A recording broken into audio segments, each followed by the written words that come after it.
Last night, it was announced that the NBA disclosed a new singular anti-tanking reform to all 30 of the GMs in the league. I read the entire article, but there's one quote in particular that really stood out to me at the end. I do think ultimately this is a decision that needs to be made at the ownership level, Silver said following a 2-day NBA Board of Governors meeting in March. It has business implications, has basketball implications, has integrity implications for the league. So it's one that we take very seriously and we're going to fix it, full stop. Integrity implications for the league. Right.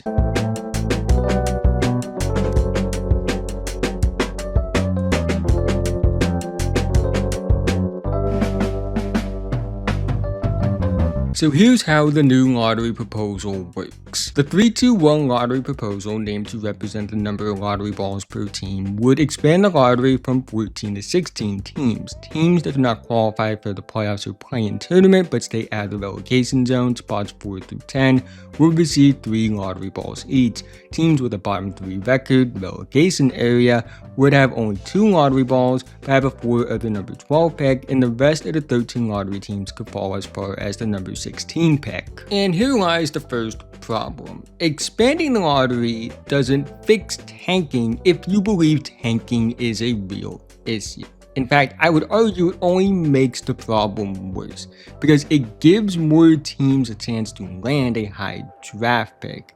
It's basic common sense. If there is a problem involving something or someone committing an action to reach a goal, expanding the reach of said goal doesn't fix the problem. It only incentivizes more to commit the action that you view as a problem. If you believe gambling is an issue, the solution wouldn't be to make the casinos bigger, although not that the NBA has a problem with gambling to begin with. Oh, who am I kidding? I do think there is a connection between the recent rise in this idea that tanking is a problem and how Adam Silver is talking about it, and the rise in sports gambling promotion within the NBA, because I would argue Adam Silver already kind of solved the real tanking problem by flattening the lottery odds the way he did. From 2019 to now, under the new lottery odds system, no team with the worst record has actually received the top pick in the draft. In fact, there are 3 drafts since this lottery odds system was introduced that jump from outside the top 5 into the top 3, and 2 of them are the most recent drafts. However, I also think that could be its own video when it comes to the problems with sports gambling and the NBA and other sports leagues. What I really think is the big issue here, and what I took away from this article, was the real problem with the NBA, which is the fact that the NBA has a commissioner that does not fundamentally understand how his own league works. What Adam Silver doesn't understand is that not all teams are tanking. There are teams that are tanking, and if the situation is obvious enough, then I understand maybe taking action. But here's the thing, there are 30 teams in the NBA. 16 of them compete for an NBA title. 14 of them don't compete for an NBA title each season. If somebody's going to finish with 60 plus wins, that also means there's going to be a team that likely finishes with 60 plus losses. That's just how this works. Look at the 2016 season when the Warriors won 73 games. The Sixers were one of the worst teams in the league that year. One of the worst teams of all time, in fact. It's just how this works. If there's going to be good teams that compete, there are also going to be bad teams that can't compete. It's not always just teams losing on purpose and playing below the expectation to purposely increase their draft lottery odds. Maybe to an extent it is, but also those teams that are tanking are also just that bad. Like, I don't think you can look at the Wizards or the Jazz and say, hey, you're not trying hard enough. If you tried harder, you would win like 35 to 40 games and compete for the play-in. I don't think that's the case with teams like that. Teams are just bad. And with this new proposed lottery system, it might make it so teams remain bad. It lowers the chances for those really bad teams to land lottery picks that are high, where your probability of landing franchise-changing talent gets higher the higher you are picking. It ruins that chance to an extent with these new rules in place if it were to go through, obviously. So that's what he doesn't understand. What he's made is a system that makes bad teams either stay bad or potentially at best be mediocre, and there's no worse spot in the NBA than being mediocre with no direction. He doesn't understand that, or he does understand that, and he wants to keep small market teams bad while pushing big market teams. I think that's a possibility. I'm not going to go too deep into that. That's real tinfoil hat stuff right there. But I do think it is clear that I can talk about the fact that he doesn't understand that bad teams get better by adding talent, and he's really taking away a big opportunity for those bad teams to land talent necessary to get better.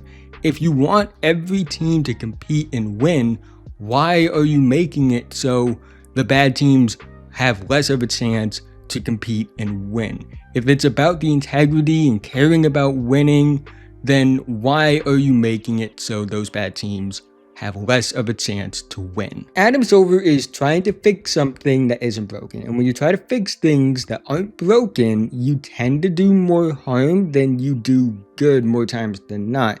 This isn't the only example of him doing things like this. I can point to many other things like the play-in tournament.